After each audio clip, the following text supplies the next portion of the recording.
Greetings, citizens. It's the Major here. I'm back. It's been a couple weeks. I've been up in the Sierra Nevada doing some climbing and running around exploring volcanoes and stuff. And that video is up. If you want to take a look, great trip, fantastic trip. Take a look at that if you want. But I come back and there's always political news. But I will say, being off the grid and out of reception for a few days is kind of a nice respite from the insanity, from the daily chaos that these frickin' chaos monkeys are perpetrating on the entire world. And it's nice to get away from it for a few days. And you come back and you find out that that missing in action Mitch McConnell fellow, they released a photo of him that I'm heard report of him in the hospital, sitting upright, looking great. Actually, he looks great, better than I've seen him in years.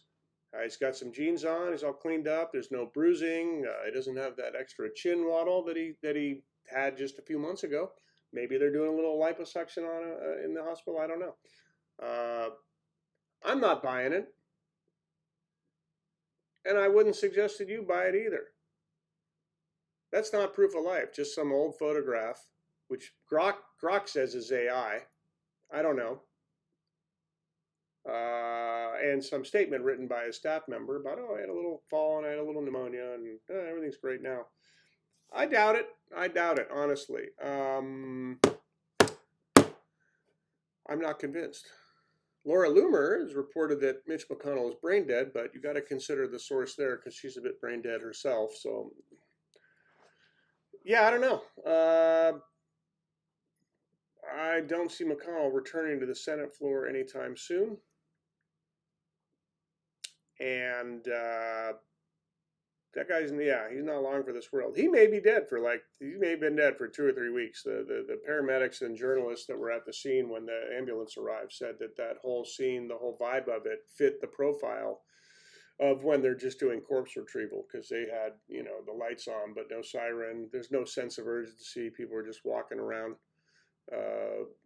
in no particular hurry. So for all we know, Mitch McConnell's been gone for weeks, or is actually, brain dead, unresponsive. And the GOP then releases this old photo, which may or may not be legitimate in this day and age, right? He only had 5 fingers on each hand, so that was something, but they got that part right. But this administration, the game now with the GOP and this MAGA cancer is to treat just everything as a reality show. You just put it out on TV, you lie about it, and you just, use the media to just spread this around to people.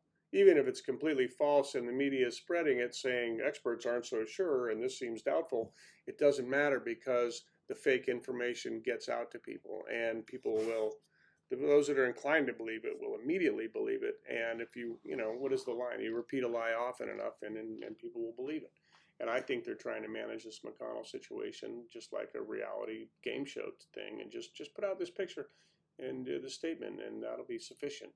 No, Mitch, why don't you do a Zoom call? Why don't you do a Zoom call with a reporter for 5 minutes? So let's just do that. That's proof of life. Until then, we do not have proof of life of Mitch McConnell.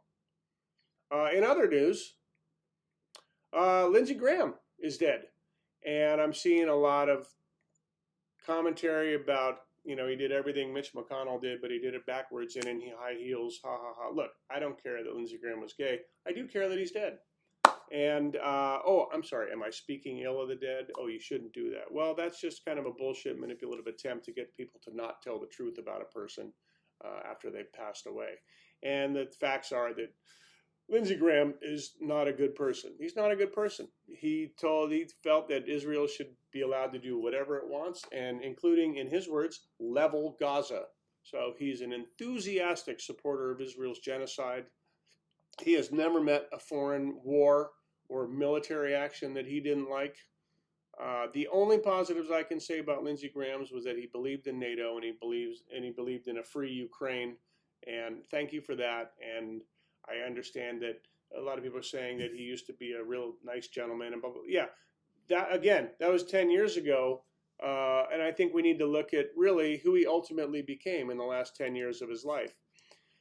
A man of very strong personal principles, talking about Donald Trump in 2015. He's a race-baiting, xenophobic, religious bigot.